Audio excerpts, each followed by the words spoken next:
to Tamil Gospel Tabernacle channel. நான் சொல்ல வேண்டிய சத்தியத்தை நான் சொல்லிடுறேன். அதுக்கு பிறகு தீர்மானிக்கிறது யாருடைய பொறுப்பு? உன்னுடைய பொறுப்பு. ஏனென்றால் சுயாதீனத்தை ஏதேன் தோட்டத்திலேயே மனிதனுக்கு அவர் கொடுத்து, அதனால விழுக வந்தாலும் பரவாயில்ல, சுயாதீனத்தை அவனிருந்து எடுக்காம தான் வைத்திருந்தார்.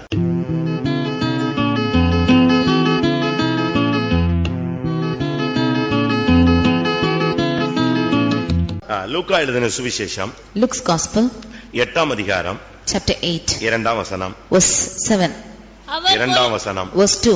அவர் பொல்லாத ஆவிகளையும் வியாதிகளையும் நீக்கி குணமாக்கின சில ஸ்திரீகளும் 7 பிசாசுகள் நீங்கின மகதலேனாள் எனப்பட்ட மரியாள் 7 பிசாசுகள் நீங்கின மகதலேனா என்னப்பட்ட மரியாள். And Mary called Magdalene, out of whom went 7 devils. அவளை அறிமுகப்படுத்தும் போது 7 பிசாசுகள் நீங்கினவள். And when he is introducing her, he is introducing as one who is departed from 7 devils. இயேசு தரிசனமாகும் பொழுது அவளுக்கு சொல்லப்பட்டது 7 பிசாசுகள் துரத்தப்பட்டவள். Even when Jesus was appeared to her, it was said that 7 devils were casted from her. இதுக்குள்ள மறைந்திருக்கிற சத்தியம் என்ன? What is the secret behind this? இன்னைக்கு அநேகருக்குள்ள இருந்து பிசாசுகள் துரத்தப்படுகிறது. அவர்கள் சரியில்லாத பட்சத்தில் மறுபடி வந்து விடுகிறது. Today devils are cast out from many of them, but when they are not right, it comes back into them again. ஆனால் இந்த மகதலேனா மரியாளுடைய வாழ்விலே ஆரம்பத்தில் அந்த பிசாசுகள் நீங்கினது இயேசு கிறிஸ்து தரிசனமாகும் போதும் அது நீக்கப்பட்டதாகவே இருந்தது. But in the life of Mary Magdalene, we see in the beginning the devils were cast out from her. Even when Jesus appeared to her, it was the same experience found in அப்படினா her. என்ன அர்த்தம்? That means what's the meaning? once அந்த ஆவி போன பின்பு மறுபடி அவளுடைய வாழ்க்கையிலே அப்படிப்பட்ட பிசாசின் தன்மைகளுக்கு அவள் இடம் கொடுக்கவில்லை என்பது சத்தியம். Once that spirit had departed from her, again in her life she did not give room for those spirits to come back into her. That is true. 12ஆம் அதிகாரத்தை நாம் பார்க்கும் பொழுது Matthew's Gospel chapter 12 43 44 45 நீங்கள் போய் படித்துக் கொள்ளுங்கள். verses 43 44 and 45. ஒரு ஆவி ஒரு மனிதனை விட்டு புறப்பட்டு போய் விடுகிறது. One spirit departed from a man, அது இளைப்பாறுதல் தேடி அலைகிறது. and it is roaming about for rest, அது திரும்பி வர முயற்சிக்கிறது. and it wants to come back again. எந்த இடமும் கிடைக்காதபடியால் மறுபடி தான் விட்டு வந்த மனிதனிடத்திலே போகிறேன் என்று சொன்னது. And because it find no other place, it said it I go back to the place where I came from. இப்பொழுது அந்த ஆவிக்கு அந்த விட்டு வந்த இடத்திற்கு இல்ல துரத்தப்பட்ட இடத்திலேயே வாய்ப்பு இருக்கிறதாக அது சொல்லப்படுகிறது. Now the spirit is saying that is having an entry or a privilege in a place that it's left. ஆனபடியால் அந்த வாய்ப்பை பயன்படுத்தி மறுபடியும் வந்து புகுந்து கொண்டதாக வேதம் சொல்லுகிறது. Therefore utilizing its opportunity, it came back again into him. ஆனால் இந்த மகதலேனா மரியாளுடைய வாழ்க்கையில எப்படிப்பட்டது? But how was the life of Mary Magdalene? அந்த ஒரு ட்ரிப் போனதுதான், அதுக்கு பின்பு அது வரவே இல்லை. It went once but did not come back at all. இதுக்கும் வேதத்திலே சத்தியங்கள் உண்டு. And there are truths for this also. Mark எழுதின சுவிசேஷம் 9ஆம் அதிகாரத்திலே Mark's Gospel chapter 9 25ஆம் வசனத்தை நாம் பார்க்கும் பொழுது verse 25. ஆவியே இவனை விட்டு புறப்பட்டு போ, இனி இவனுக்குள் போகாதே என்று நான் உனக்கு கட்டளையிடுகிறேன் என்று இயேசு அதை அதட்டினார். Jesus rebuked that spirit, saying, I charge thee to come out of him, enter no more into him. அப்படியானால் துரத்தப்பட்ட ஆவி மறுபடி அவளுக்குள் வரவே, அந்த மனிதனுக்குள் வரவே இல்லை.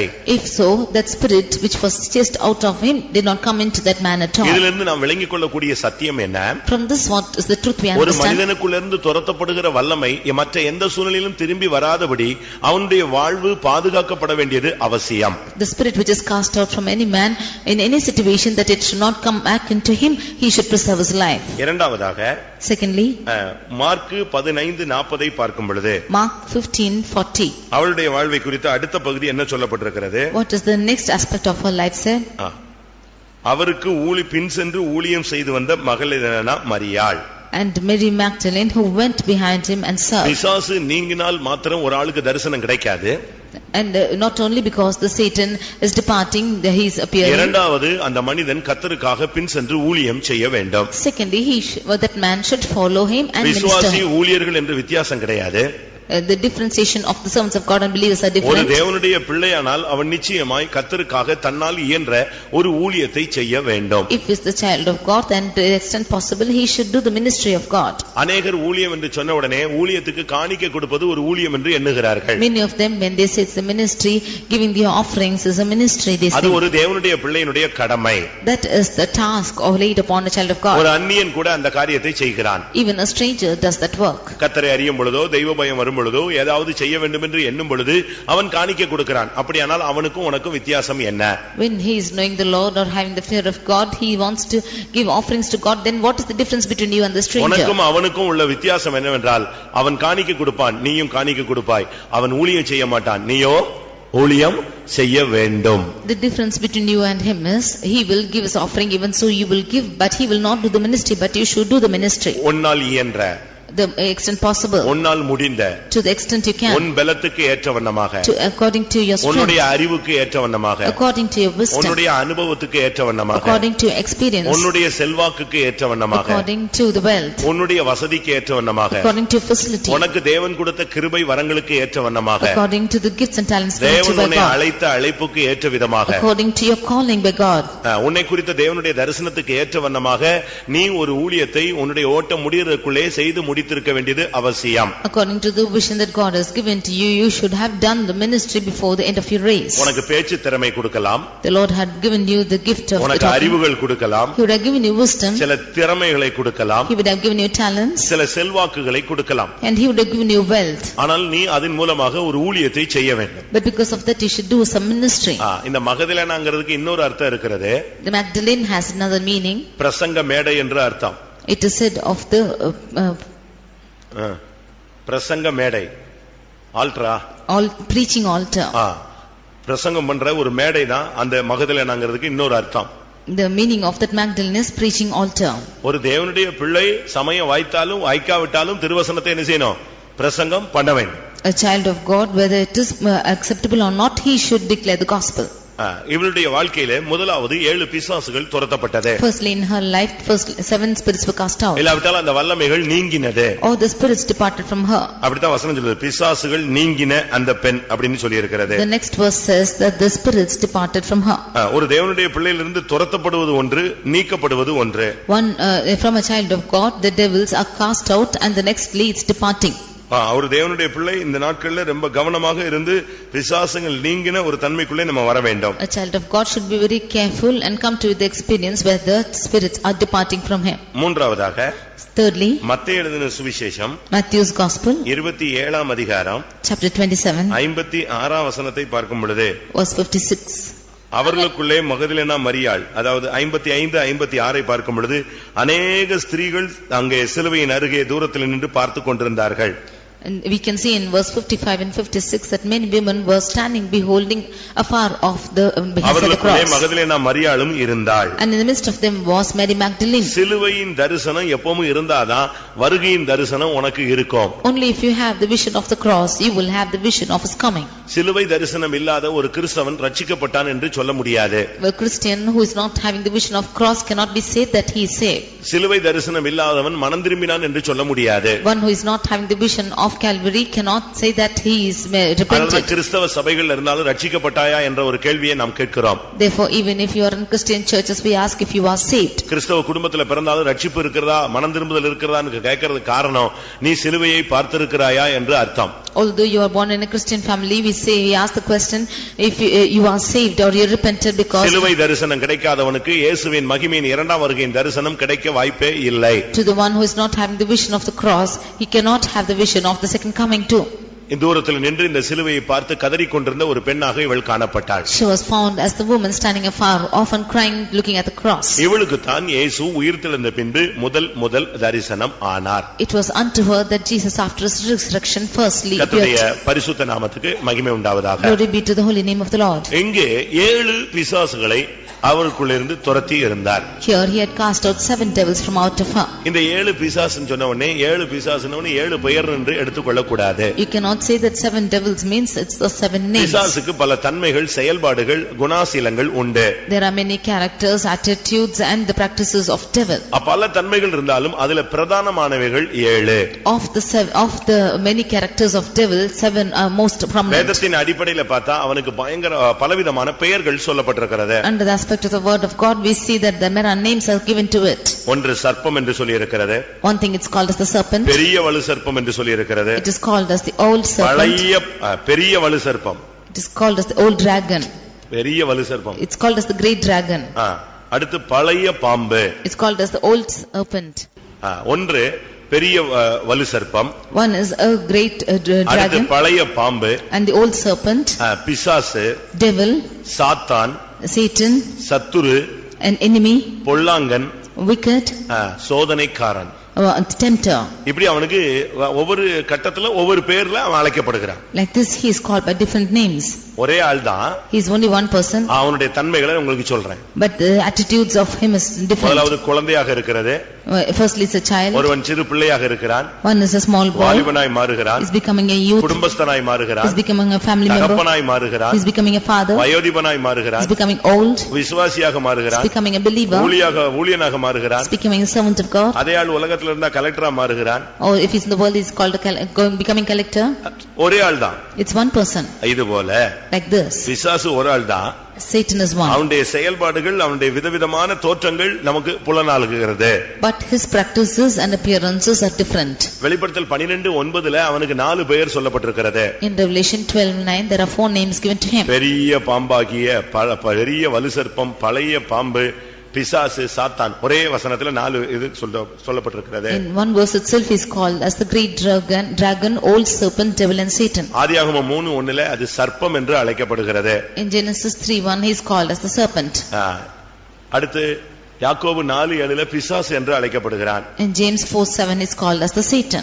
ரோமர் 16:20 சாத்தான் என்று அழைக்கப்படுகிறான். And Romans 14:20 he is called as the Satan. மத்தேயு 13:28 சத்துரு என்று அவனை சொல்லப்பட்டிருக்கிறது. In Matthew 13:22 he is called as the enemy. மத்தேயு 13:28 13:28.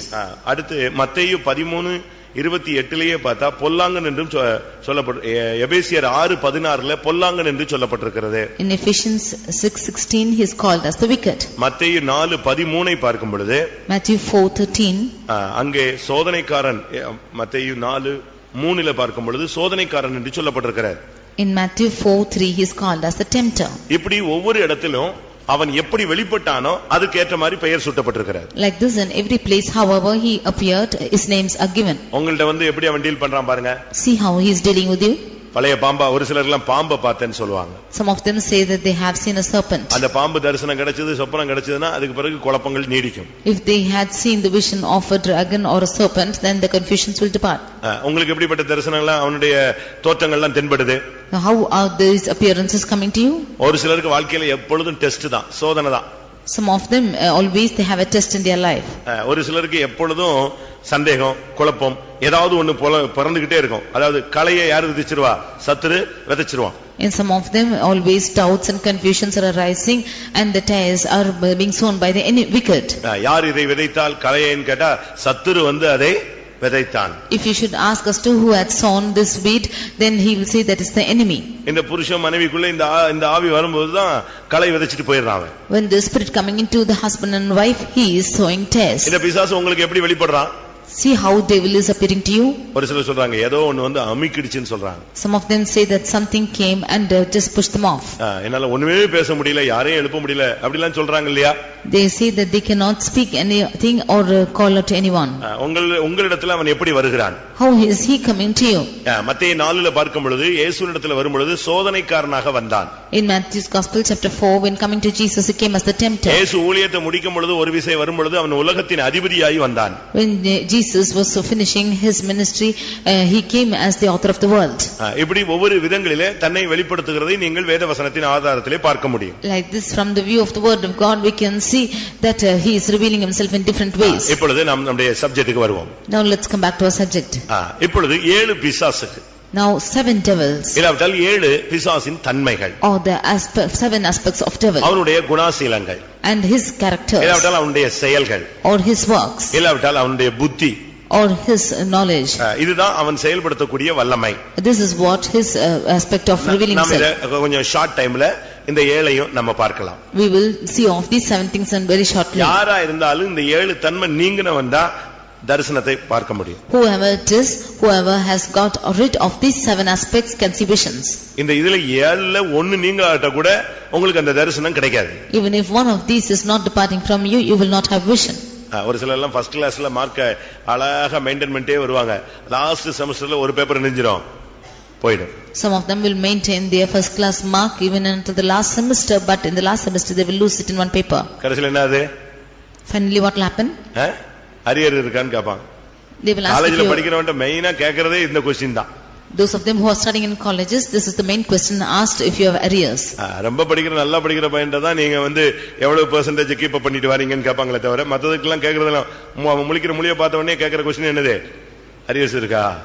Only to the ones who are doing well, they will ask us to what's your percentage, or to the others this question whether you have arrears is asked. ஒரு சிலர்லாம் இந்த 4th semester 5th semester வரும்போது நல்ல கம்பெனில placement ஆயிடுறாங்க.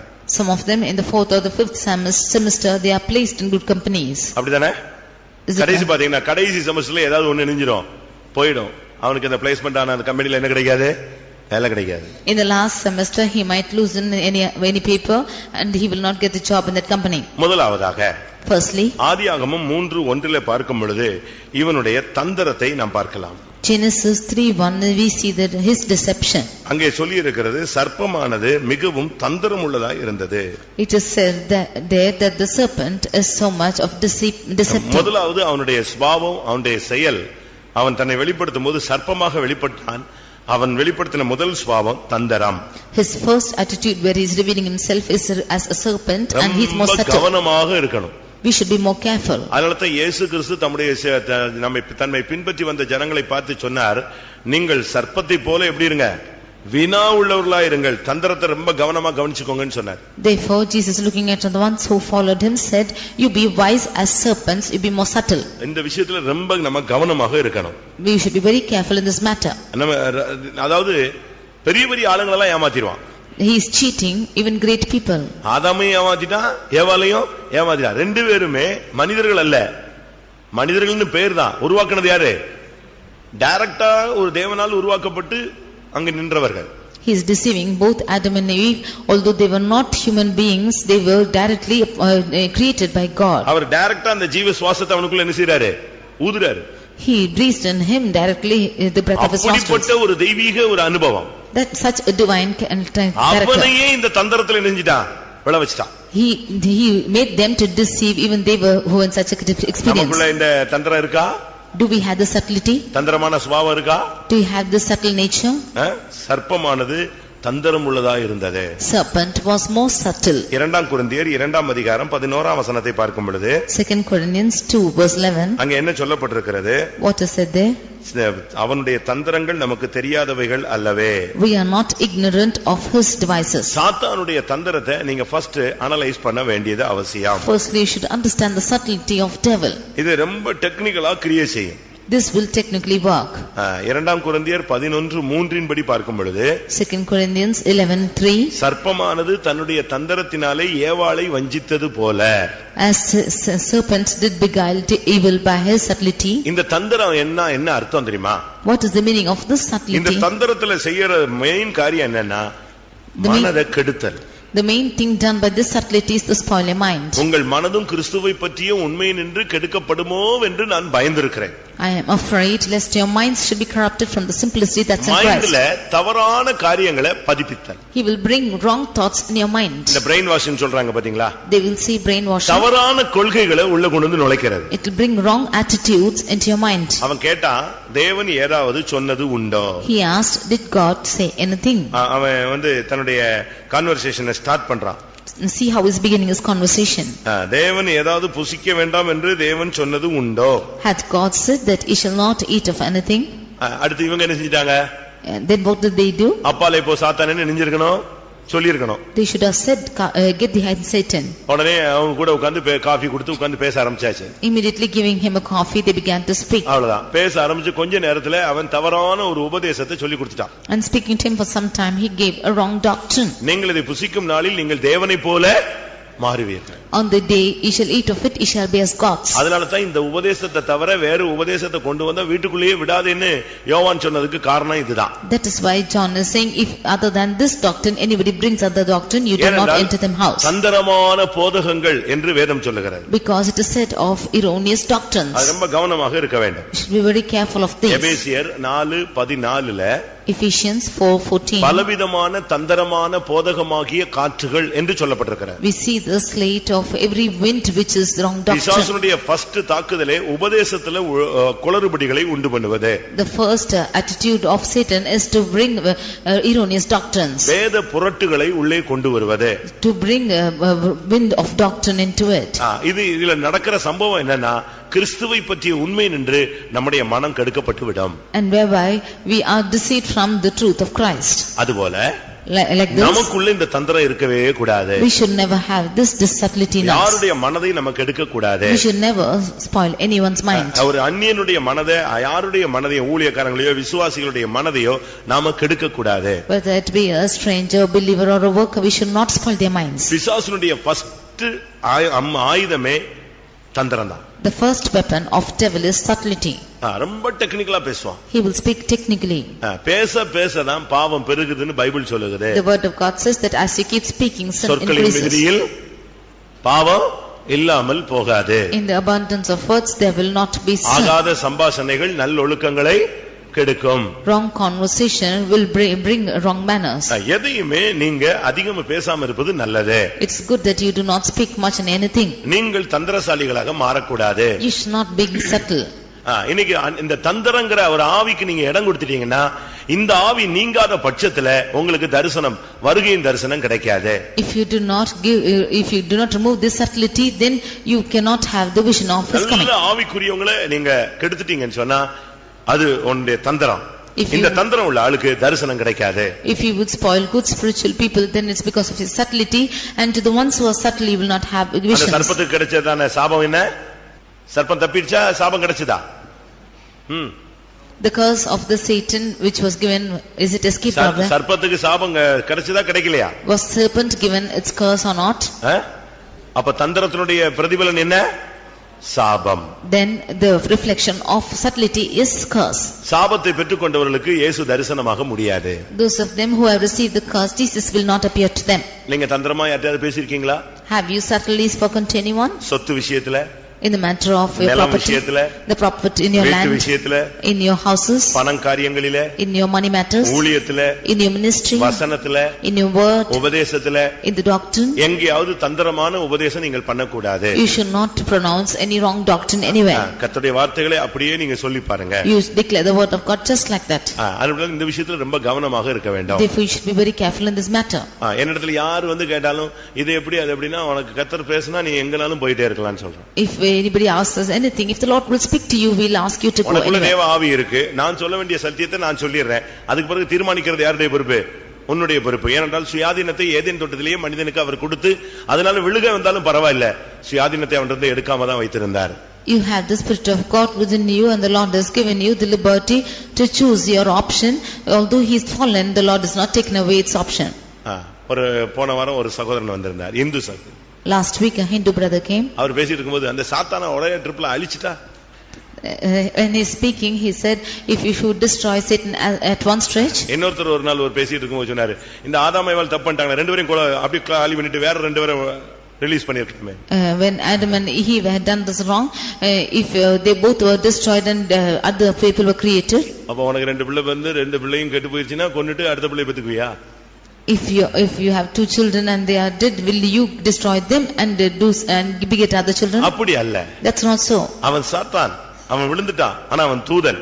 அவனுக்கு நியாய தீர்ப்பு தான் என்ன செய்யணும்? அவனுடைய தவறுக்கு நியாய தீர்ப்பை தவிர அவனை அழிக்கிறது கடைசி காலம். He is Satan, he is fallen, and for his error who is fallen, he is a fallen angel, and for him his judgment to come upon him is in the last time. ஒன்று தந்திரம். First is subtlety. நமக்குள்ள இந்த தந்திரமான சுபாவங்கள் நீங்கணும். The subtle natures from us should depart from us. அது once துரத்தப்பட்டுட்டா அதுக்கு பிறகு வரவே கூடாது. If once it is cast out, it should not never come back in again.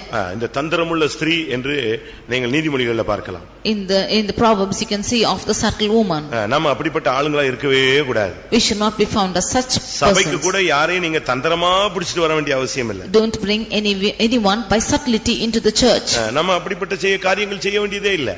We need not do such things in us. கர்த்தருடையவர்கள் கர்த்தருடைய சபைக்கு என்ன செய்வாங்க? அவங்களே வருவாங்க. Those of them who belong to the Lord will come into the church by themselves. இரண்டாவது, secondly, வெளிப்படுத்தல் 12ஆம் அதிகாரம் Revelation chapter 12 9ஆம் வசனத்துல அவனுக்கு மோசம் போக்கும் தன்மை என்று சொல்லி இருக்கிறார். Verse 9 it is said that he is doing evil. உலகம் அனைத்தையும் மோசம் போக்குகிற பிசாசு. One who is deceiving the whole world, which is Satan. இவனுடைய வேலை என்ன தெரியுமா? What is his work? ஜனங்களை விழ வைத்தல். He is making people to fall. தடுமாற வைத்தல். He is making them to stumble. நிற்கிறவர்களை விழ வைத்தல். He is making the ones who are standing to fall. இந்த சர்ப்பம் என்ன பண்ணிச்சு? வானத்துல இருக்கிற நட்சத்திரங்கள்ல மூன்றில் ஒரு பங்கை கீழே இழுத்தது. This devil is casting out 1/3 of the stars which is on heaven to the earth. ஜனங்களை இழுப்பது விழத் தள்ளுவது. To drag out people and to make them fall. உலகம் அனைத்தையும் மோசம் போக்குகிற பிசாசு. One who deceives the whole world, which is Satan. ஜனங்களை நம்ம மோசம் போக்க கூடாது. We should never deceive the people. ஒரு சில இடங்களிலே ஜனங்களை ஏமாத்துகிறாங்க. In some places people become deceived. இன்னைக்கு இந்த சீட்டு கம்பெனிகள், பண வசூலிப்புகள் இவங்க எல்லாம் என்ன செய்றாங்க? பயங்கரமா ஜனங்களை ஏமாத்துறதை நீங்க பார்க்கலாம். Today if you look for the chit funds and other places, people are cheating more. நம்ம ஆளுங்களும் உடனே பணக்காரனாயினால்னு பாவம் ஆசைப்பட்டு அதுல போய் எல்லாத்தையும் இழந்துறாங்க. Even our people are desiring to become wealthier at one cost and they are going and falling into it. அதனால விசுவாசிகள் இப்படிப்பட்ட காரியங்கள்ல போய் நம்ம பணத்தை என்ன செய்ய கூடாது? போட கூடாது. Therefore believers should not go and insert your money into such funds. ஒரு சிலர் தனக்கு லக்கி இருக்கா இல்லையாங்கிறதுக்கு லாட்டரி சீட்டு வாங்குறாங்க. Some of them see if they are lucky or not and take lottery. இல்லாவிட்டாலும் நம்ம ஆளுங்களுக்கு இதே மாதிரி எங்கயாவது பணம் கிடைக்குமான்னு ஆசை இருக்கு. Now although lottery is not existing, our people have a desire to have money like this. நமக்கு கர்த்தர் கொடுக்கணும். நாம போய் யாரையும் மோசம் போக்க கூடாது. For us the Lord should give us and we should not deceive anyone. மோசம் போக்குகிற சுபாவம் நமக்குள்ள இருக்க கூடாது. We should not have the deceptive மற்றவர்களை character. விழத் தள்ளுவது. We should give it to the others. சில இடங்களில் எழுதி போட்டிருப்பான், நீ வாழ பிறனை என்ன செய்யாதே, கெடுக்காதே. In some places they would have written, for you to live you do not spoil the others. இந்த ஆவி மோசம் போக்குகிற ஒரு வல்லமை. This is the spirit which is deceiving. இந்த வல்லமை வரும் பொழுது ஜனங்கள் மோசம் போக்கப்படுகிறார். When this spirit comes, people are deceived. எரேமியா 29ல பார்க்கும் பொழுது, Jeremiah 29, அங்க 8ஆம் வசனத்துல when we read the 8th verse, அங்க என்ன சொல்லப்பட்டிருக்கிறது? what is said there? குறிகாரர்கள் ஜனங்களை மோசம் போக்குகிறார்கள். The people who are enchanting, they are deceiving the people. தீர்க்கதரிசிகளும் உங்கள் குறிகாரரும் உங்களை மோசம் போக்க ஒட்டாதிருங்கள். Your prophets and your enchanters, you be aware that they don't deceive the இன்னைக்கு people. பாருங்க, தீர்க்கதரிசனங்கிறது ஒரு தொழில் மாதிரி மாறிடுச்சு. And the prophets and the familiar spirits, it becomes like a business. இன்னைக்கு பிசினஸ் தான். It's like a business. போறது, உடனே ஜெபம் பண்றது, ஒரு தீர்க்கதரிசனம் சொல்றது, உடனே அதுக்கு ஒரு காணிக்கை. They will go and pray and say prophecy and they will be given offerings for that. அப்ப தீர்க்கதரிசனம் இப்போ என்ன ஆயிருச்சு? உடனே மோசம் போக்குகிறது. If so, the prophecy is making you to deceive. ஒரு சிலருடைய தொழிலே அப்படி ஆயிருச்சு, பழக்கமே அப்படி ஆயிருச்சு. Some of their business and their practices are the same. அத தெய்வீகமாக செஞ்சா தவறல்ல. If you do it in a divine manner, that's not wrong. நீங்க பிள்ளையாமை குறிச்சு நீங்க பைபிள்ல படிச்சு பாத்தீங்கன்னா, When you look at Balaam, அருமையான மனுஷன். he was a good man. நான் அவனை குறித்து ஒரு புக் படிச்சிட்டு இருக்கேன். I'm reading of a book about him. பிள்ளையாமை பத்தி ஒரு புக் நான் படிச்சிட்டு இருக்கேன். I'm reading of a book of Balaam. அருமையான சப்ஜெக்ட் அது. It's a good subject. அவனுடைய வாழ்க்கை ரொம்ப அருமையானது. His life was so beautiful. ஆனா தடம் புரண்டான். But he was stumbling. எப்ப ஜனத்தை மோசம் போக்குகிற ஆலோசனை கொடுத்தானோ அப்ப இருந்து அவனுடைய வாழ்க்கை கடைசில அவன் தீர்க்கதரிசிங்கிற பேர் போய் குறி சொல்றவன்னு முடிவு வந்தது. Whenever he got the spirit of deceiving the people of God, that prophet spirit, it went out of him and he became a family spirit. 29:8 நீங்க பாத்தீங்கன்னா, in Jeremiah 9:8 when you see, 29:8 பார்த்தால், 29:8 when you see, உங்கள் தீர்க்கதரிசிகளும் உங்கள் குறிகாரரும் என்று ரெண்டு பேரையும் combine பண்ணி சொல்லி இருக்கிறார். it is said about the prophets and the familiar spirits. அப்படின்னா என்ன அர்த்தம்? What is the meaning of இந்த that? ரெண்டு பேருமே ஒரே தன்மையில மாறிட்டாங்க. And both of them have become in the same state. தீர்க்கதரிசியா இருந்தவன் இப்ப யாரா மாறிட்டான்? காசுக்காக தீர்க்கதரிசனம் சொன்னா அதுக்கு பேர் என்னது? குறி சொல்லுதல். One who was a prophet because he did the prophecy for money, he became a diviner. Bible என்ன சொல்லுகிறது? What does the word of God say? மத்தேயு எழுதின சுவிசேஷம் 10ஆம் அதிகாரத்துல, Matthew's Gospel chapter 10, அங்க என்ன சொல்லி இருக்கிறது? what is said there? இலவசமாய் பெற்றீர்கள், இலவசமாய் கொடுங்கள். You have received freely, freely you give. மத்தேயு 10:8 கடைசில சொல்லி இருக்கிறது, இலவசமாய் பெற்றீர்கள், இலவசமாய் கொடுங்கள். Matthew 10:8 it is said, you have received freely, give freely. அப்போஸ்தலர் நடபடிகள்ல ஒரு மனிதன் தேவ வரத்தை பணத்தினால் பெற்றுக்கொள்ளலாம் என்று எண்ணின பொழுது, உன் பணம் உன்னோடு கூட நாசமாய் போக கடவுது என்று பேதுரு சொன்னார். In Acts of Apostles, when one person came to receive the gift of God with money, he said, let your money perish along with these, said Peter. என்ன விளங்கிக் கொள்கிறோம்? What do we understand from this? வரங்கள் பணத்தினால் வந்ததல்ல, இலவசமாய் வந்தது. Gifts does not come with money, but it comes freely. அதுக்கு பேரே gift. It's a name is gift. அது சேல்ஸ்க்கு அல்ல. It's not for sale. அது என்னது? இலவசமா உனக்கு கொடுத்தது. அப்ப நீ அதன் மூலமா செய்யற ஊழியத்துல நீ காசு வாங்க கூடாது. That's given freely to you and therefore through that gift when you do the ministry you should not get money. அப்படி நீ சொல்லிட்டேனா, காசு வாங்கிட்டேன்னு சொன்னா அதுக்கு பேர் என்னது? குறி சொல்லுதல். If you had got that for money, then that name of this is divination. அப்படி நீங்க எப்போ நீங்க தீர்க்கதரிசிகள் குறி சொல்றவங்களா மாறுனீங்களோ தரிசனம் கிடைக்காது. Whenever the prophets become diviners, you will not have visions. யோபு சொல்றாரு எனக்கு தரிசனமே கிடைக்க மாட்டேங்கிறார். Job says that I do not have dreams and visions at all. அவருக்கு தரிசனத்தை எதிர்பார்த்தா அவர் சொல்றாரு எனக்கு தரிசனமே கிடைக்கல. He expected for visions, but he says that he did not get. யோபு 35:14 பாத்தீங்கன்னா Job 35:14. அவருடைய தரிசனம் உமக்கு கிடைக்கிறதில்லை என்று நீர் சொல்லுகிறீரே. You are saying that you have not got the vision of God. யோபு ஒரு உத்தமன், ஆனா நாட்கள் போனபோது அவனுக்கு தரிசனம் கிடைக்கலையா. Job was an upright person, but when days went by, he did not have vision. அதுக்கு காரணம் தேவபக்தியை வீண் என்று சொல்லி ஜெபத்தியானத்தை குறைய பண்ணினார் என்று சொல்லப்பட்டிருக்கிறார். The reason for that is he says that the godliness is vain and he has decreased his prayer life. அதனால தயவு செய்து யாரும் இந்த நாட்களிலே நீங்கள் மற்றவர்களை மோசம் போக்க கூடாது. Therefore these days none of you should deceive the others. யாருடைய சொத்தை நீங்க எடுக்காதீங்க. அண்ணன் தம்பி சொத்தா இருந்தாலும் நியாயமா இருந்தா வாங்கிக்க, இல்லன்னா விட்டுரு. Do not take anyone's property, although it is brothers. If you have to get it justly, then receive it or else leave it. இரண்டாம் சாமுவேல்ல பார்க்கும் பொழுது When we read in 2 Samuel 19ஆம் அதிகாரத்துல chapter 19 26ஆம் வசனத்துல verse 26, மேவிபோசேத் சொல்றான் என்னுடைய வேலைக்காரனாகிய ஷீபா என்னை ஏமாத்திட்டான்னு சொல்றான். Mephibosheth says that his servant Ziba he had cheated him. இவன் கால் நடக்க முடியாத ஒரு ஆளு. He was the one who was lame in his legs. ஆனா இவனை அவன் மோசம் போக்கினான் என்றுதான் அவன் சொல்றான் வந்து. But he is saying that he had deceived him. ராஜாவாகிய என் ஆண்டவனே என் வேலைக்காரன் என்னை மோசம் போக்கினான். Oh my king, my servant had deceived me. நம்ம தயவு செய்து ஏழைகள் மற்றவர்கள் பாதிக்கப்பட்டவர்கள் இவங்களெல்லாம் மோசம் போக்க கூடாது. We should not deceive anyone who is poor or those of them who are in poverty. சாத்தானாலே நீங்கள் மோசம் போகாதபடிக்கு சாத்தானுடைய தந்திரங்களை நீங்கள் அறியாதவர்கள் அல்லவே. You should not, that you might not be deceived by Satan. You are not ignorant of the devices of devil. எந்த சூழ்நிலையிலும் நீங்கள் தந்திரங்களை கவனித்து நீங்கள் எதிர்த்து நிற்க வேண்டும். Anytime you should understand the deception and be resistant. தந்திரங்களை எதிர்த்து நிற்க நீ திராணி உள்ளவனாய் மாற வேண்டும். You should become with capacity to resist the devices of devil. அடுத்ததாக மோசம் போகிற வல்லமைகளுக்கு நீங்கள் விலகி ஜீவிக்க வேண்டியது அவசியம். Nextly, you should depart from the powers which are working wickedly. ஒரு தேவனுடைய பிள்ளை எந்த சூழ்நிலையிலும் மோசம் போயிட கூடாது. A child of God should not be deceived in any situation. ஆவிக்குரிய ஜீவிதத்துல வந்துட்ட பிறகு நாம் ஏமாற்றவும் கூடாது, ஏமாற்றப்படவும் கூடாது. In the spiritual life, we should not deceive, neither be deceived. நீங்க யாரையாவது ஏமாத்திருக்கீங்களா? Have you deceived anyone? அப்படி ஏமாத்திருந்தா நீங்க திருப்பி போய் கொடுத்துறணும். If you have deceived like that, you should return back. இல்லனா உங்களுக்கு மகிமையின் தரிசனம் கிடைக்காது. Or you will not have the glorious vision. ஒன்று தந்திரம், இரண்டாவது மோசம் போக்குதல். First is subtlety, secondly deception. உலகம் அனைத்தையும் அவன் மோசம் போக்கினான். He is deceiving the whole world. நாம யாருக்காவது அப்படிப்பட்ட பாதைகளில் நாம் செயல்பட்டு இருந்தால் தவறு. If we have worked in our paths in anyone. மூன்றாவதாக வெளிப்படுத்தல் 12ஆம் அதிகாரம் 10ஆம் வசனம். Thirdly, Revelation chapter 12 verse 10. இரவும் பகலும் குற்றம் சாட்டுகிறவன். He is accusing day and night. நமக்குள்ள இந்த குற்றம் சாட்டுகிற சுபாவம் இருந்தால் நமக்கு தரிசனம் கிடைக்காது. If we had this character of accusing, then we will not have visions. வாழ்நாளெல்லாம் ஒருத்தர் குற்றம் சாட்டிட்டே இருக்கலாம். He is accusing everyone all the days of life. என்னைக்கு கல்யாணம் கட்டினாங்களோ அதுக்கு பிறகு ஒரு செத்த பிறகு கூட குற்றம் சாட்டுவாங்க. From the day he is married, even until his death, he will accuse. அப்படி புருஷனும் மனைவியும் ஒருத்தர் குற்றம் சாட்டிட்டா உங்களுக்கு பரலோக தரிசனம் கிடைக்காது. Like this, if husband and wife are going to accuse one another, you will not have heavenly vision. அவனுடைய பெயர் அடுத்த பெயர் அவனுடைய தன்மையில முக்கியமானது என்னது? ஒன்று தந்திரம், இரண்டாவது மோசம் போக்குதல், மூன்றாவது என்னது? குற்றம் சாட்டுதல். Firstly, his name is subtle. Secondly, his name is deceiver. Thirdly, he is an accuser. தந்திரத்துக்குள்ள மறைந்திருந்தது பேச்சு தன்மை.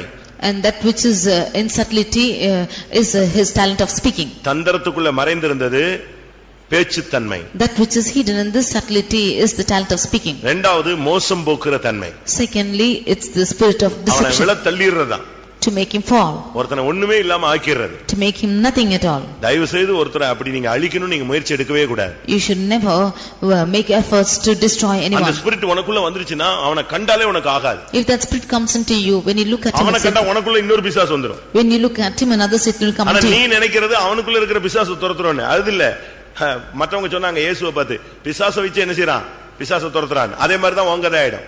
You think that you are casting out demons from him, and to Jesus they said that he is casting out demons by demons itself. Like that it will be to you. மூன்றாவது குற்றம் சாட்டுதல். Thirdly, accusing.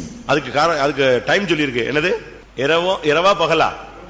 இரவும் பகலும். It is said that he is accusing day and night. 24 hours அந்த ஆவி போராடிட்டே இருக்கும். 24 hours the spirit is striving. அதாவது ஒரு சிலருக்கு குற்றம் சாட்டுறதுக்கு ஒண்ணுமே இல்லனா கை கழுவாதது கூட குற்றம் தான். Some of them, if they don't have anything to point out, they will say even for shaking their heads, their hands they will have pointed wrong. உண்மைதானே? இயேசு கிறிஸ்து தம்முடைய சீசர்களோடு பயணப்படும் பொழுது ஒரு சிலர் வந்து சொன்னாங்க, உங்க சீசர்கள் என்ன செய்யறது இல்ல, கை கழுவுறது இல்ல. And to Jesus, some of them to accuse Jesus said that your disciples do not wash their hands. வேற எந்த குற்றமும் சாட்ட முடியல. இன்னொரு கடைசில எங்க வந்துட்டான், கை கழுவாது. ஒரு சில வீடுகள்ல பாத்தீங்கன்னா சண்டைக்கு காரணம் என்னன்னா, சுத்தமா இல்ல, கை கழுவல, உட்கார்றது சரியில்லை, எழும்புறது சரியில்லை, எதையாவது ஒண்ணு சொல்லணும். In some houses they are accusing that they are not washing their hands, they are not clean, they are sitting and getting up is not right. ரோமர் 2:1 என்ன சொல்லுகிறது? Romans 2nd chapter verse 1. அங்க என்ன சொல்லப்பட்டிருக்கிறது? What is said there? மற்றவர்களை நீ குற்றவாளியா என்ன செய்யாத. வாசிங்க. ரோமர் 2:1. Romans 2:1. ஆகையால் மற்றவர்களை குற்றவாளியாக தீர்க்கிறவனே, நீ யாரானாலும் சரி, போக்கு சொல்ல உனக்கு இடமில்லை. நீ குற்றமாக தீர்க்கிறவைகள் எவைகளோ அவைகளை நீயே செய்கிறபடியால் நீ மற்றவர்களை குறித்து சொல்லுகிற தீர்ப்பினாலே உன்னைத்தானே குற்றவாளியாக தீர்க்கிறாய். நீ மற்றவர்களை குற்றவாளியாக தீர்த்து முடிச்ச பிறகு நீ உன்னையே குற்றவாளியாக தீர்த்து விடுகிறாய் என்று வேதம் சொல்லுகிறது. After thou hast judged another, the word of God says that you are condemning yourself. இது பவுல் சொன்னதான வார்த்தை. This is the word which Paul has said. மத்தேயு 7ஆம் அதிகாரம் முதல் 5 வசனங்களை பார்க்கும் பொழுது, Matthew 7th chapter verses 1 to 5. இயேசு இதை குறித்து ஏற்கனவே சொல்லிவிட்டார். About this Jesus spoke earlier. மற்றவனை நீ குற்றம் சாட்டாதே. Don't accuse another. ரோமர் 8:33ல பவுல் மறுபடி பேசும் பொழுது, In Romans 8:31 when Paul is speaking, தேவன் தெரிந்து கொண்டவன் மேல் குற்றம் சாட்டுகிறவன் யார்னு சொல்றார். Who is the one accusing? The one whom the Lord has chosen. குற்றம் சாட்டுதலுடைய முடிவு என்ன தெரியுமா? What is the end of accusation? நீ தாழ தள்ளப்பட்டு போவாய். You will be cast down. அதுதான் வெளிப்படுத்தல் 12:10ல கடைசியில சொல்லி இருக்கு, இரவும் பகலும் குற்றம் சாட்டினவன் தாழ தள்ளப்பட்டு போனான். In Revelation 12:10, one who accused day and night has cast down. விபச்சாரத்துல கையும் மையுமாய் பிடிக்கப்பட்ட ஒரு பெண்ணை கொண்டு வந்தார்கள். They brought a woman who was caught in fornication red-handed. அவங்க என்ன சொன்னாங்க? அவள் மேல குற்றம் சாட்டினாங்க. They accused her. கடைசில கொஞ்ச நேரம் கழிச்சு இயேசு கேட்டார், உன்மேல் குற்றம் சாட்டினவர்கள் எங்கேன்னு கேட்டார். Finally Jesus asked, where are the ones who accused you?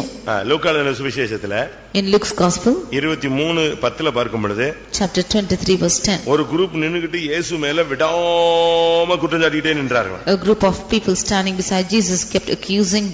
23:10ல பார்க்கும் பொழுது, 23:10, பிரதான ஆசாரியரும் வேதபாரகரும் அவர் மேல் பிடிவாதமாய் குற்றம் சாட்டிக் கொண்டே நின்றார்கள். And the chief priests and the scribes stood and vehemently accused him.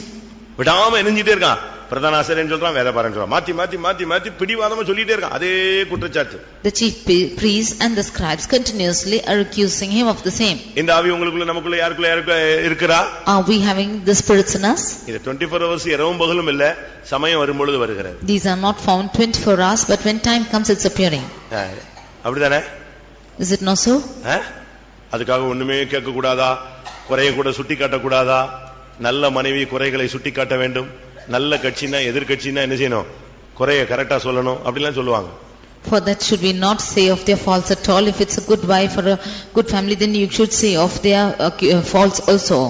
ஆனா இவங்க வந்து நின்னுகிட்டு இருக்காங்க, வேதபாரகனும் பரிசேயரும் பிரதான ஆசாரியரும் எப்படி சொல்லிட்டேன்னா பிடிவாதமாய் குற்றம் சாட்டிக் கொண்டே நின்றார்கள். But the chief priests and the scribes stood vehemently and accused him. அதனுடைய சரியான அர்த்தம் பிசாசு வந்து தான் குற்றம் சாட்டுறான், அவனுக்குள்ள இருக்கிறது பிசாசு.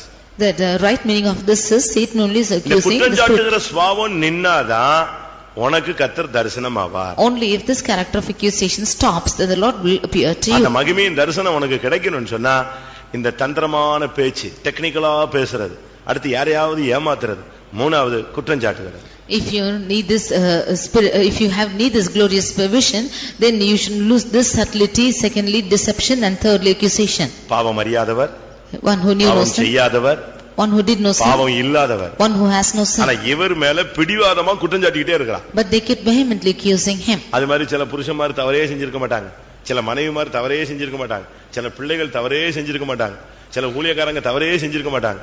ஆனா அநியாயமா நெஞ்சிரும், இல்லாத பழியெல்லாம் மொத்தமா வந்து மேல விழுந்துரும். Like this, some husbands would never have done wrong at all, some wives would not have done wrong, some servants of God or believers would not have done wrong at all, but they will be accusing them wickedly. இப்படிலாம் பலரும் பாதிக்கப்பட்டு ஊழியத்தை விட்டு போயிருக்காங்க. அநேக குடும்பங்கள் பிரிஞ்சு ஒண்ணு இல்லாம போயிருக்காங்க. Many of them have been affected like this and have left the ministry, and many families have split like this too. அநேக தங்களுடைய இந்த குற்றச்சாட்டுகளை தாங்க முடியாம வாழ்க்கையை முடித்துக் கொண்டிருக்கிறார்கள். Many of them not able to bear up these accusations have ended their lives too. அந்த ஸ்பிரிட்டினுடைய வேகம் எப்படி இருக்குன்னு பாருங்க. See how the speediness of that spirit is. நீங்க யார் மேலயாவது இப்படி குற்றம் சாட்டி இருக்கீங்களா? Are you accusing anybody like this? பொய் சாட்சி சொல்றதுக்கு கூட்டி போவாங்க வாங்கன்னு சொல்லி. They will call you to bear false witness. நீங்க பாத்தீங்க தானே? Did you see? நீங்க அங்க நின்னீங்க தானே? You were there when நீங்க அத கேட்டீங்க தானே? We were hearing it. அப்ப நீ மாட்டிக்கிட்டேன்னு அர்த்தம். Then it's understood you caught. இல்லவே இல்லன்னு ஓடியே போணும் அந்த இடத்தை விட்டு. You will flee away from that place. குற்றம் சாட்டுகிற ஆவியில நீங்க சிக்கிராதீங்க. Don't involve yourself with the spirit of இந்த accusation. ஆவி உங்களுடைய மகிமையின் தரிசனத்தை தடுத்து விடுகிறது. இயேசுவின் இரண்டாம் வருகையில் அவரை பார்க்க விடாமல் தடுக்கிறது. This spirit is hindering you from this glorious vision that you might not see him in the second appearing. யோவான் 8:44. John 8:44. இங்கே அவன் பொய்யன் என்று அழைக்கப்படுகிறான். Here he is called a liar. இது பிசாசினுடைய நான்காவது மேன்மையான குணம். And this is the great attitude of this Satan. Special effect அதுதான். Oh, the special effect is this. அவனுக்கு பேரே பொய்யனும் பொய்க்கு பிதாவும். He is called the liar and father of தன்னுடைய lies. சொந்தத்திலிருந்து எடுத்து பேசுகிறான். For he is speaking out of himself. நமக்குள்ள இப்படி பொய்யின் ஆவி இருக்கா? Do we have the spirit of lies within us? நான் ஒரு விசுவாசியின் கடையில போய் நின்னேன். I stood in a believer's shop. அப்போ ஒருத்தன் வந்து ஏதோ ஏடாகூடமா ஒரு கேள்வி கேக்குறான். Then one person came and asked unwanted questions. நான் கொஞ்சம் தள்ளி இருக்கிறேன். அவர் அங்க சொல்றாரு, சமயத்துக்கு அந்த சூழ்நிலை தப்புறதுக்கு ஏதாவது பொய் சொல்றதுல ஒண்ணும் தப்பு இல்ல அப்படிங்கிறார். I was standing afar. He said, for situations it's not wrong that you say a lie. அந்த ஆள் போன உடனே இவரை கூப்பிட்டேன், என்ன இப்ப என்ன சொன்னேன்னு சொல்லி எனக்கு திருப்பி சொல்லுன்னு. And I asked him again after he went, what did he say? He repeated. பிசினஸ்ல அப்படினாரு. பிசினஸ்லயும் இல்ல, ஜீவியத்திலயும் இல்ல, எங்கேயுமே எந்த சூழ்நிலையும் உள்ளதை உள்ளது என்று சொல்லணும், இல்லாததை இல்லது என்று சொல்லணும். He said, in business it's like that, but I said, you say nay for nay and yea for yea. பொய்யன் வந்து இரண்டாம் மரணத்துக்கு தான் போகணும். And one who is a liar goes for second death. எரிநரகத்துக்கு தான் போகணும். He has to go to burning fire. ஒரு சிலர்லாம் பயங்கரமா பொய் சொல்றாங்க. Some of them say lies to great extent. அவன் சொல்றது பொய்ங்கிறது கண்கூடா தெரியும், ஆனாலும் துணிஞ்சு ஸ்தோத்திரம் பண்ணிட்டு பைபிள் மேல அடிச்சிடுவாங்க கைய. They say voluntarily that it is the lie, but they will promise on the Bible. அத நீங்க நல்லா புரிஞ்சுக்கணும். அவனுக்குள்ள ஸ்ட்ராங்கா ஒரு ஆள் யார் இருக்கா? இந்த ஆளு இருக்கான். You should understand well that this person is within him. ஒரு தீத்துல நீங்க படிச்சு பாத்தீங்கன்னா, when you read in Titus முதலாம் அதிகாரம் 12ஆம் வசனத்துல, chapter 1 verse 5, கிரேத்தா தீவார் அவங்க குவாலிஃபிகேஷன் என்னது? ஓயா பொய்யர். The people of Crete, they are all liars. வாசிங்க தீத்து 1:12. கிரேத்தா தீவார் ஓயா பொய்யர் பெருவயிற்று சோம்பேறி. வாசிங்க. கிரேத்தா தீவர் ஓயா பொய்யர் துஷ்ட மிருகங்கள் பெருவயிற்று சோம்பேறிகள் என்று. ஓயா பொய்யர் துஷ்ட மிருகங்கள், அடுத்து என்னது? பெருவயிற்று சோம்பேறிகள். எப்படி என்று யோசிச்சு பாருங்க. The Christians are always liars, evil beasts and slow bellies. ஓயா பொய்யர். They are always liars. ஒரு சிலர்லாம் அப்படியே பொய் அழுதுகிட்டே சொல்லுவாங்க. Some of them will in tears say lies like that. சொல்லுவான், ஒரு பொய்ய திரும்ப திரும்ப சொன்னா அது என்ன ஆயிருமா? மெய்யாயிரும். In the world they will say, if you will say a lie again and again, it will become a truth. நீங்க அப்படி சொல்லிருக்கீங்களா? Have you said like this? அதாவது அந்த சூழ்நிலையில நீங்க தப்பிரலாம், ஆனா தேவனுக்கு முன்னால இருந்து நிச்சயம் முடியாது, தப்ப முடியாது. You can escape that situation, but before God you cannot escape. ஆனா இதனுடைய ஒட்டுமொத்த கூட்டுத்தொகைன்னு பாத்தீங்கன்னா, பொய்யனுக்கு இரண்டாம் தரிசனம் என்ன செய்யாது?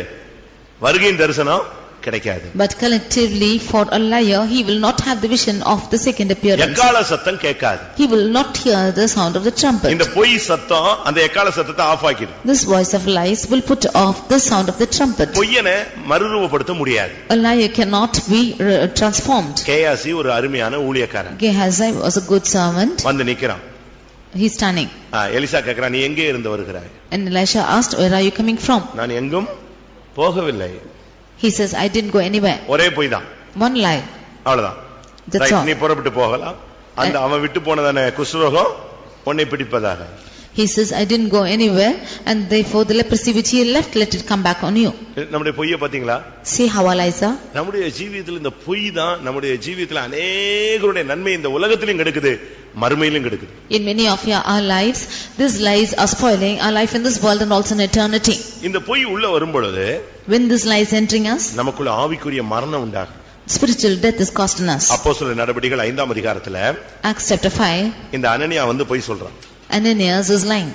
அதுக்கு பதில் பேதுரு என்ன பேசுறாரு? What is Peter speaking for this?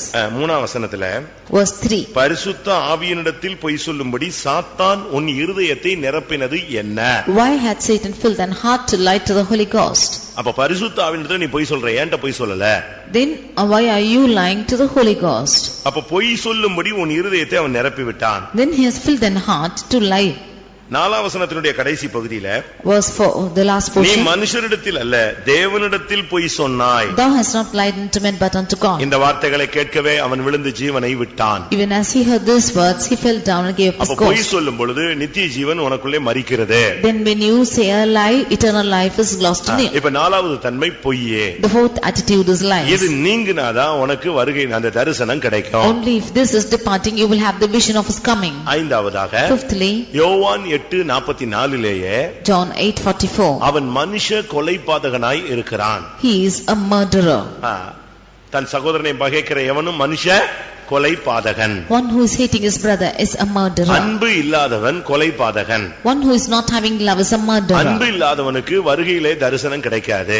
One who does not have love will not have this appearing. சகோதர பகையை வைத்துக்கொண்டு பரலோகத்துக்கு யாரும் போவோம்னு நினைச்சிட கூடாது. Having the enmity with brethren, nobody can think that is going கண்ட to happen. சகோதரத்தில் அன்பு கூறாதவன் காணாத தேவனிடத்தில் எப்படி அன்பு கூறுவான்? When one cannot love the one whom he sees, how can he love God who is not seen? யோவான் தன்னுடைய நிருபத்திலே இதை குறித்து ரொம்ப தெளிவான விளக்கமாக பேசுகிறார். When John is writing in his epistle, clearly he explains about this. இன்னைக்கு अनेகர் அன்பை பத்தி பேசுகிறது கிடையாது. Today many of them do not speak of love. ஒரு சிலர் பேசுவாங்க, அவர்களுக்குள்ள அன்பே கிடையாது. Some of them speak but don't have love within them. யோவான் 3ல பார்க்கும் பொழுது, 1 John chapter 3, 12ல நாம் பார்க்கும் பொழுது, verse 12. அன்பு இல்லாத ஒரு தன்மை. It shows an attitude without love. அவருடைய வாழ்க்கையில அவர்கள் கொலைபாதகனாய் அவன் தன் சகோதரனை கொலை செய்து விட்டான். And he slew his brother. நமக்குள்ள அப்படிப்பட்ட தன்மை இருக்க கூடாது. We should not have this attitude within யோவான் us. 3:15 தன் சகோதரனை பகைக்கிற எவனும் கொலைபாதகன். மனுஷ கொலைபாதகன் எவனோ அவனுக்குள் நித்திய ஜீவன் இராது, நிலைத்திராது. In 1 John 3:15 we see whosoever hateth his brother is a murderer, and he know that murderer hath no eternal life. எப்படி இருக்குன்னு பாருங்க. See how this is. மனுஷ கொலைபாதகன் தன் சகோதரனை பகைக்கிறான், அவனுக்குள்ள நித்திய ஜீவன் நிலைத்திராது. அப்ப வருகையில அவனுக்கு மறுரூபம் கிடையாது. Whoso hateth his brother is a murderer, therefore he has no eternal life in eternity. 1 யோவான் 3:17 பார்க்கும் பொழுது, 1 John 3:17. தன் சகோதரனுக்கு தன் இருதயத்தை அடைத்துக் கொண்டால் தேவ அன்பு அவனுக்குள் நிலை கொண்டிருப்பது எப்படி? If one should shut up his bowels of compassion from his brethren, how can the love of God dwell in him? 1 யோவான் 2:9 11 வரைக்கும் நீங்க படிச்சு பாத்தீங்கன்னா, 1 John 2 verses 9 to 11. அங்க என்ன சொல்லப்பட்டிருக்கிறது? What it said there? ஒளியிலே இருக்கிறேன் என்று சொல்லியும் தன் சகோதரை பகைக்கிறவன் இருளிலே கிடக்கிறான். He that said that he is in light and hateth his brother is in darkness. தன் சகோதரத்தில் அன்பு கூறாதவன் அவனுக்கு ஒளியிலே நிலை கொண்டிருக்கிறான் என்று சொன்னாலும் அவன் இருளிலே நடக்கிறான். And whoever is not loving his brother, although he says that he is in light, walketh in darkness. 11ஆம் வசனம் என்ன சொல்லுகிறது? What does verse 11 say? தன் சகோதரனை பகைக்கிறவன் இருளிலே இருந்து இருளிலே நடக்கிறான், அவன் கண்களை அது குருடாக்கி விட்டது. He that hateth his brother is in darkness and walketh in darkness, and it has blinded his eyes. மனுஷ கொலைபாதகன் சகோதரனை பகைக்கிறவன் குருடன், அவனுக்கு வருகையின் தரிசனம் கிடைக்காது. One who is a murderer, one who is hating his brother is a blind person, he will not have the vision of his இது coming. பிசாசினுடைய 5வது character. This is the fifth character of devil. 6வதாக Sixthly, 1 பேதுரு 5:8 பார்க்கும் பொழுது, 1 Peter 5:8. அங்க என்ன சொல்லப்பட்டிருக்கிறது? What is said there? எவனை விழுங்கலாமோ என்று வகை தேடி சுற்றி திரிகிறான். He is roaming about as to whom he may devour. ஒரு சில பையங்களெல்லாம் பாருங்க, வீட்டுல இருக்கவே மாட்டான். Some boys, when you see, they cannot be at home at all. இப்ப பெண்களுக்கும் அந்த ஆவி வந்துருச்சு. Now the spirits come to even to girls. அது வாடு சுத்திட்டே இருக்கும். They keep on roaming. நீங்க என்ன நினைக்கிறீங்க? What do you think of this? இது சுற்றுகிறது யாருடைய கேரக்டர்? பிசாசுனுடைய character. This roaming about is the character of devil. எவனை விழுங்கலாமோ என்று வகை தேடி சுற்றி திரிகிறது. ஆனா அப்படி தான், ஏண்டா எங்க போறேன்னு அவனுக்கு தெரியாது. இருங்க அப்படி போயிட்டு வரமா. He is roaming about as to whom he may devour. Therefore when you ask where you are going to, he will does not know where he is going, but he will go and come. சும்மா அழகா பரப்படுவான். He will simply go. இப்பனா ஆபீஸ்க்கு போற மாதிரி பரப்படுவான். And pretend as going to office. ஆனா எங்க போறான்னு சொன்னா சும்மா ரோட்ல போய் கொஞ்ச நேரம் என்ன செய்வான், நின்னுட்டு வருவான். But simply he will go to the road, stand there and come. நம்ம ஆளுங்க இப்போ இது வந்து எல்லாருக்குமே ஆண் பெண் எல்லாருக்குமே இந்த ஆவி வந்துருச்சு. Our people are all like this, both men and male and female. நீதிமொழி 7:12 சில வேளை வீதியில் இருப்பாள், சில வேளை வீட்டில் இருப்பாள், சில வேளை சந்துகள் தோறும் பதிவு இருப்பாள். அந்த பெண் அது பாட்டு சுத்திட்டே இருப்பா. அவ லைஃப் சரியில்லைன்னு அர்த்தம். Proverbs 7:12 we see that sometimes she will be in the byways or in the streets and she will be roaming about because her life is not proper. அது ஒரு சுத்துகிற ஒரு ஆவி. That is a roaming spirit. ஜெப நேரத்துல எங்கயாவது சுத்திட்டே இருப்பான். பாத்தீங்களா? In the prayer times it keeps roaming somewhere. ஜெப நேரத்துல நீ வெளியே இருந்தேனா உன் வாழ்க்கையில விழுகை வருதுன்னு அர்த்தம். If you are outside at the prayer times, then there is a falling in your life. தாவீது யுத்த வருஷத்துல தன்னுடைய உப்பரியில உலாவினான். அன்னைக்கு தான் அவனுடைய வாழ்க்கையில கேடு தொடங்கினது. David, the time of war, he was roaming about in his upstairs and that day was evil coming to him.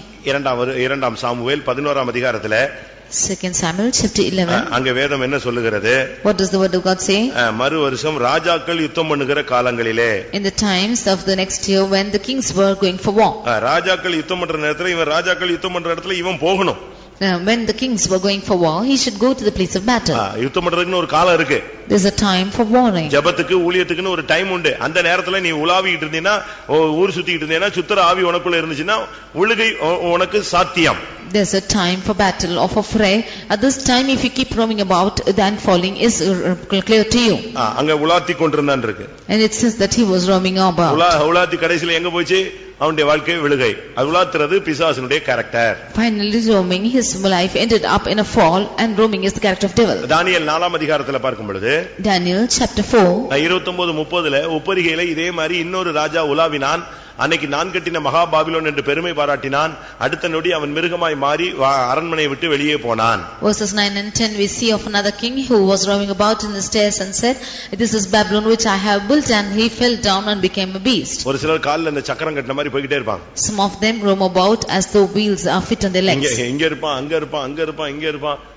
ஒரு இடத்துல நிக்க மாட்டான். சுடுதண்ணி ஊத்துன மாதிரி நிப்பான். He will be standing here and there and somewhere, and he will not stand in one place. யோபு 1:7 நீங்க பாத்தீங்கன்னா, in Job 1:7 கர்த்தர் கேக்குறா, நீ எங்கே இருந்து சாத்தானே வருகிறாய்?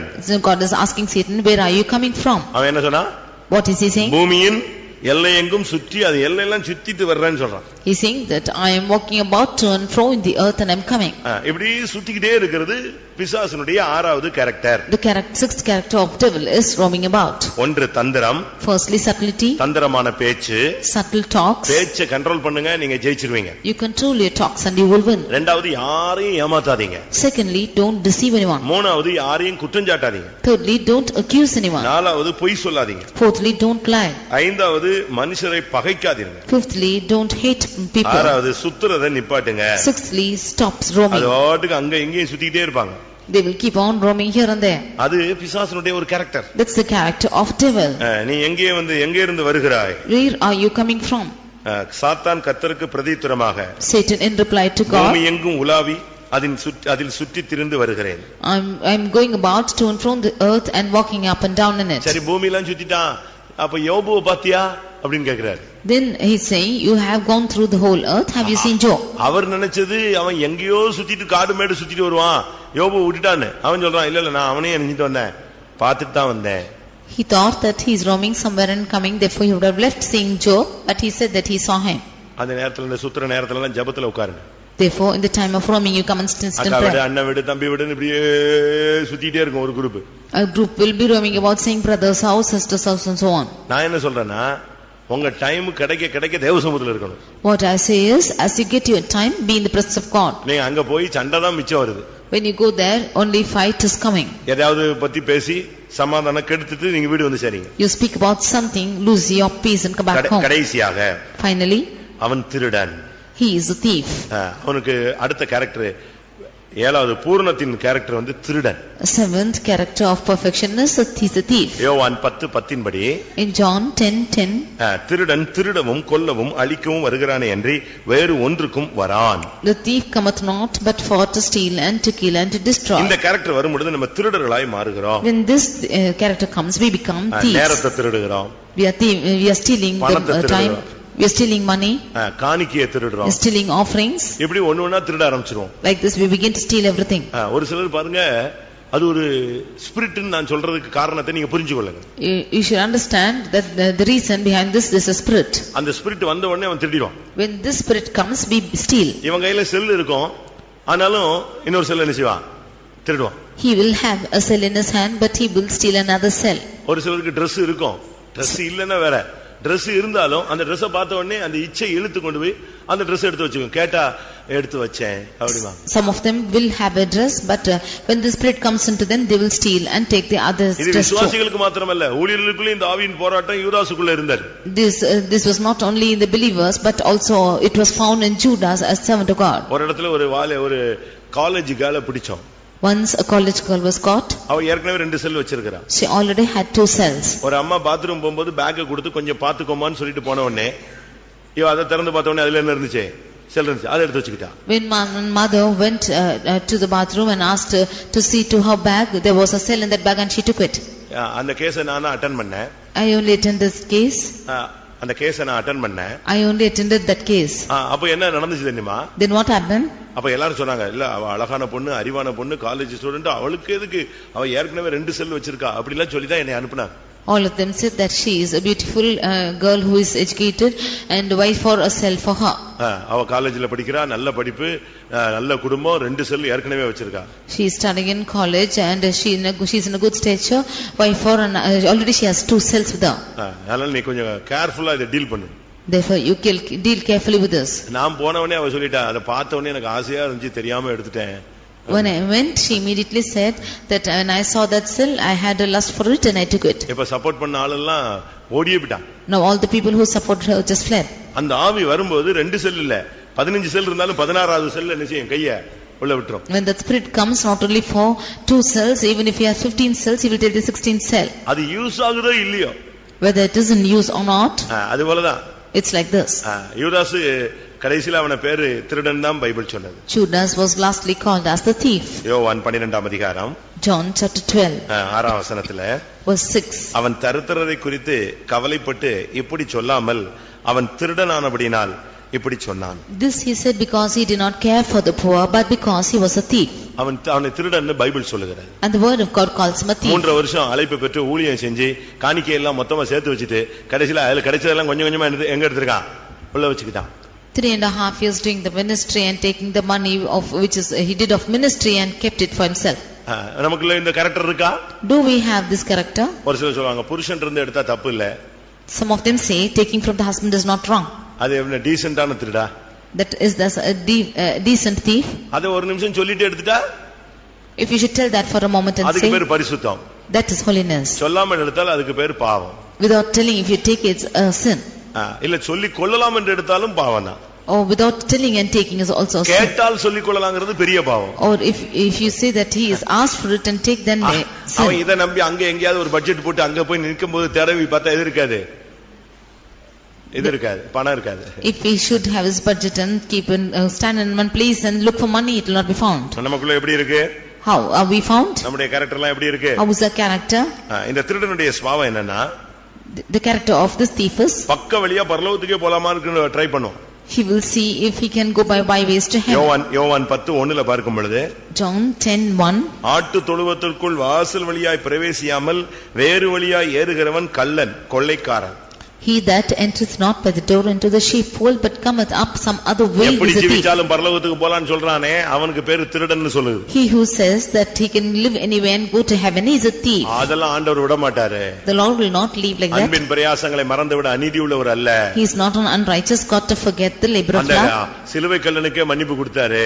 He gave even forgiveness for the thief on the cross. இப்படி எல்லாம் சொல்லி வேற ரூட்ல பரலோகத்துக்கு போயிரலாம்னு சொல்றவனுக்கு பேரு திருடன்னு பைபிள் சொல்லுது. Like this, those of them say a wrong doctrine, saying that they can go to heaven, is a thief. அதனால தான் இயேசு சொன்னாரு யோவான் 10:8ல எனக்கு முன்னே வந்தவர்கள் எல்லாம் கள்ளரும் கொள்ளைக்காரரும் சொல்லிட்டார். Therefore John 10:8 Jesus says that all of them who came before me are thieves and robbers. 6:10 படி 1 Corinthians 6:10 திருடர்கள் தேவனுடைய ராஜ்யத்தை சுதந்தரிப்பது இல்லை. The thief shall not inherit the kingdom of God. ராகேலை குறித்து நீங்க பைபிள்ல படிச்சீங்கன்னா when you read about Rachel, அருமையான கேரக்டர் அவ. she is a good character. அழகுக்கு குறைவே இல்ல. She is very beautiful. அறிவுக்கும் குறைவே இல்ல. And there's no lack behind her wisdom. ஆட்களை மயக்கவும் குறைவே இல்ல. And there's no need for her to beguile people. ஈர்ப்பு சக்தி ஜாஸ்தி. She had lot of attraction. எல்லாம் இருந்துச்சு. All this were there. கடைசில என்ன புத்தி இருந்துச்சு? But finally what was her habit? என்ன புத்தி இருந்துச்சு? திருட்டு புத்தியே இருந்துச்சு. This stealing character also was found in her. அதுதான் அவளை கொண்டு போய் அங்க உள்ள கொண்டு காண அந்த தகப்பன் வீட்ல கொண்டு போய் சேர்க்கல. That was what did not take her to the father's house. வழியிலேயே ஓட்டத்தை முடிச்சதுக்கு காரணம் அதுதான். That's the reason for her to end up a race in the way. அந்த தகப்பனுடைய சொரூபத்தை திருடிட்டு வந்துட்டா. She stole the images of the father. அதுக்கு ஒரு சூப்பர் பொய் சொன்னாள். And she told a lie for that. இந்த ஏழுமே அண்ணன் தம்பி. All these 7 are brothers. இல்ல சிஸ்டர் கன்சர்ன் சொல்லலாம். Or you can say it's a sister concern. ஒன்னு விட்டா ஒன்னு என்ன செய்யும்? பின்னி வரும். If you leave to one, all the other will be united. He will steal. பிடிச்சா என்ன செய்வான்? பொய் சொல்லுவான். If he's caught, he will tell a lie. அது பிடிக்கலனா மோசம் போக்குவான். If he's not caught, then he will deceive. இந்த ஏழுமே அப்படியே ஒன்னோடு ஒன்னு பிணைஞ்சு வேலை செய்யக்கூடிய ஒரு ஆவி. All these 7 are unitedly working together. முதலாவது நீங்க ஒன்னு புரிஞ்சுக்கணும். Firstly, you should understand. எப்படி ஒரு கிறிஸ்தவன் கிறிஸ்துவுக்குள்ள வந்து பூர்ணப்படும் பொழுது கிறிஸ்துவை போல மாறுகிறானோ, பிசாசு யாருக்குள்ள வருதோ அவனை பூர்ணப்படுத்தும் போது பிசாசு அவன் மாத்துகிறது. As one is coming into Christ and becoming like Christ and perfected like him, even so Satan is also perfecting him like Satan. இப்பொழுது தேவனுடைய பிள்ளைகளாய் இருக்கிறோம். Now we are the children of God. இனி எவ்விதமாய் இருப்போம் என்று அறியோம். When we do not know what will be. ஆனாலும் அவர் வெளிப்படும் பொழுது அவருக்கு ஒப்பாய் இருப்போம். But when he shall appear, we shall be like him. இது ஒரு மணவாட்டியினுடைய அடையாளம். This is the sign of a bride. ஆனா பிசாசுனுடைய தன்மை எப்படி தெரியுமா? But what is the attitude of devil? முதலாவது உனக்குள்ள மெல்ல உள்ள வருவான். Firstly, he will slowly come in. யோவான் 13:2 நீங்க பாத்தீங்கன்னா, John 13:2. பிசாசானவன் அவன் இருதயத்தை தூண்டினான். Satan triggered the heart. இன்னொரு இடத்துல நீங்க ராபோஜனத்தை பத்தி படிச்சீங்கன்னா, when you see about the communion at the place, அங்கே அவனுக்குள்ளே அவர் துணிக்கையை நனைத்து கொடுத்தார். and he dipped the soap and gave to him. அப்பொழுது சாத்தான் அவனுக்குள் புகுந்தான். Then Satan entered into him.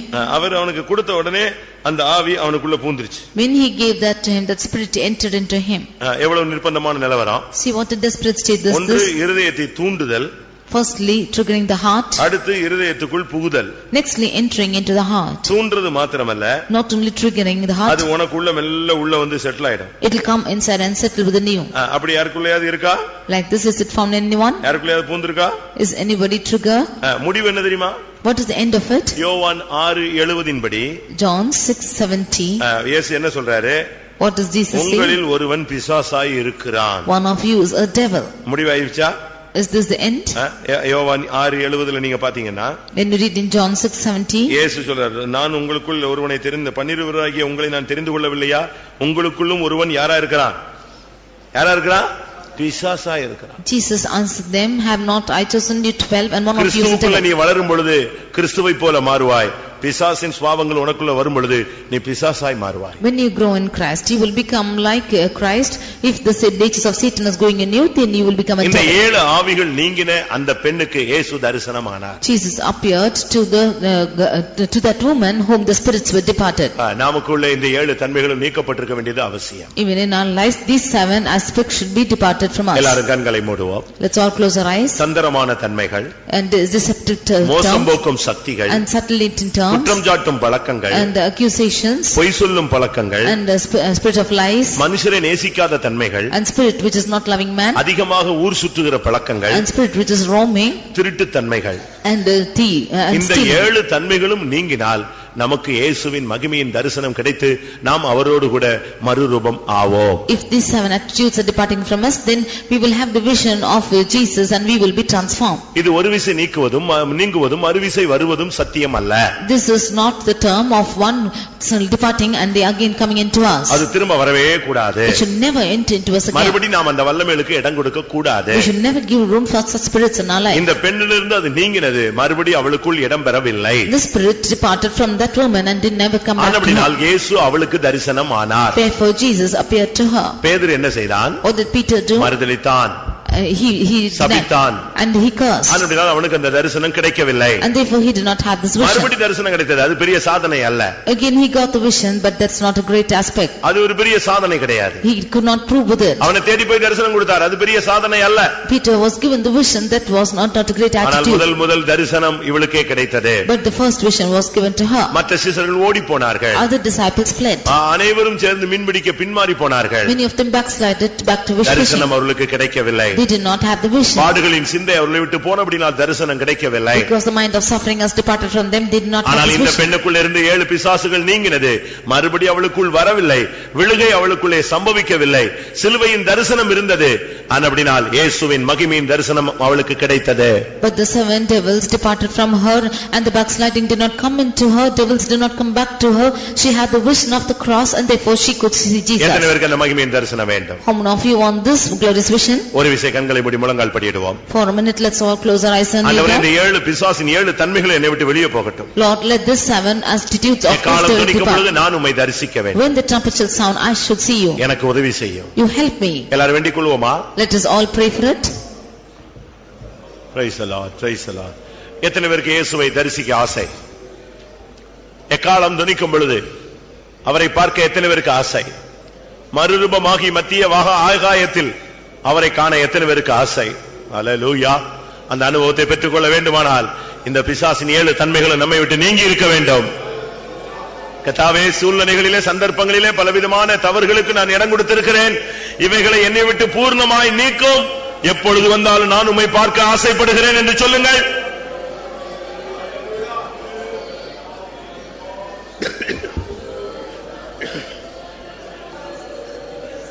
ஹல்லேலூயா. ஒரு நிமிஷம் நல்ல ஜெபத்துல இருங்கள். ஹல்லேலூயா. ஆண்டவரே, இந்த 7 தன்மைகளை என்னை விட்டு நீங்கட்டும். சூழ்நிலைகளில் நான் அதில் சிக்கிக் கொள்ளக்கூடாது, இடம் கொடுக்க கூடாது. Praise the Lord, praise the Lord, praise the Lord, praise the Lord. Hallelujah. இன்றைக்கு போகிற ஆவி இனிமேல் உனக்குள் எப்பொழுது வரக்கூடாது. அந்த 7 ஆவிகள் நீக்கப்பட்டது. ஒரு சூழ்நிலையிலும் அவள் அந்த வல்லமைக்கு இடம் கொடுக்கவே இல்லை. அவளுடைய வாழ்க்கை கடைசி வரை பாதுகாக்கப்பட்டது.